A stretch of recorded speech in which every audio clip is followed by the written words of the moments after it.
మామూలుగా ఇప్పుడు మంగ్లీ స్కామ్‌గా దీన్ని పిలుస్తున్నారు.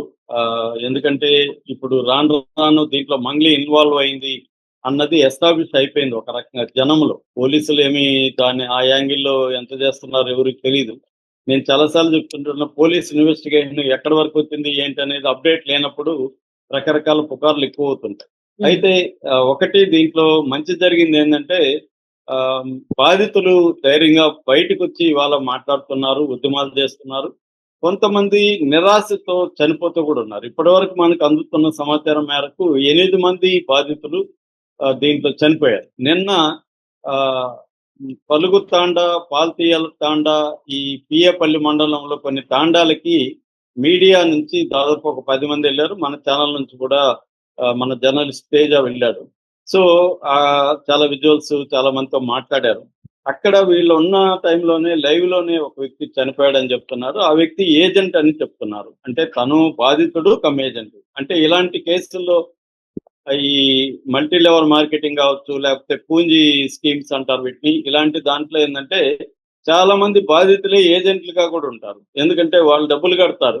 వాళ్ళకి డబ్బులు సరిగ్గా ఇవ్వలేని పరిస్థితుల్లో వాడేం చెప్తాడంటే, "నువ్వు ఇంకొక 10 మంది దగ్గర చేయించు. నీ డబ్బులు నీకొచ్చేస్తాయని" చెప్తాడు. హ్మ్. సో, వీడేం చేస్తాడు, ఈ డబ్బులు కావాలి కాబట్టి తను ఎలాగో మోసపోయాడు. ఇంకో వేరే వాళ్ళని మోసం చేయడం ఏముందుకు అనుకోని ఉండకుండా ముందు తన డబ్బులు తనకి రావాలని చెప్పి ఇంకొక 10 మందిని మోసం చేయడం జరుగుతుంది.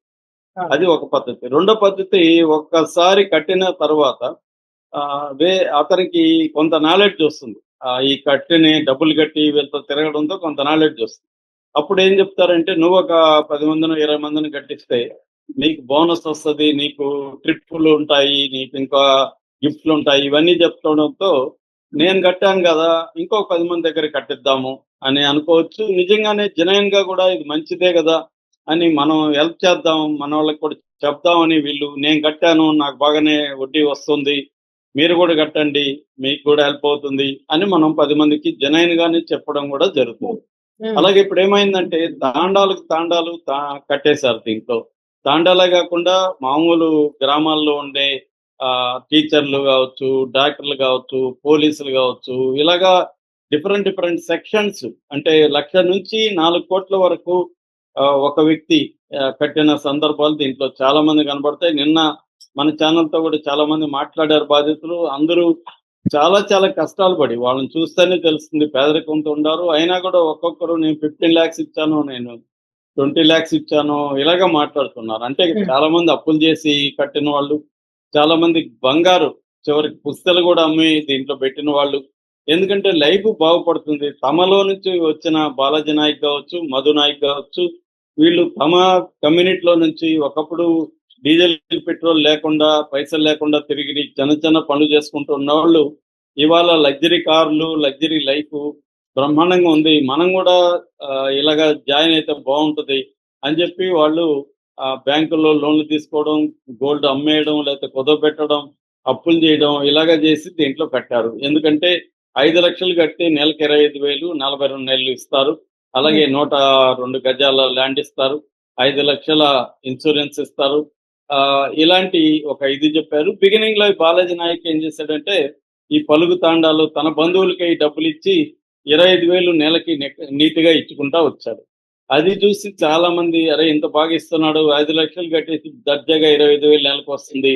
ఏ పని చేయాల్సిన పని లేదు. 5,00,000 కట్టిస్తే 25,000 వస్తా ఉంటది అన్న దీంతో అందరూ కట్టడం మొదలుపెట్టారు.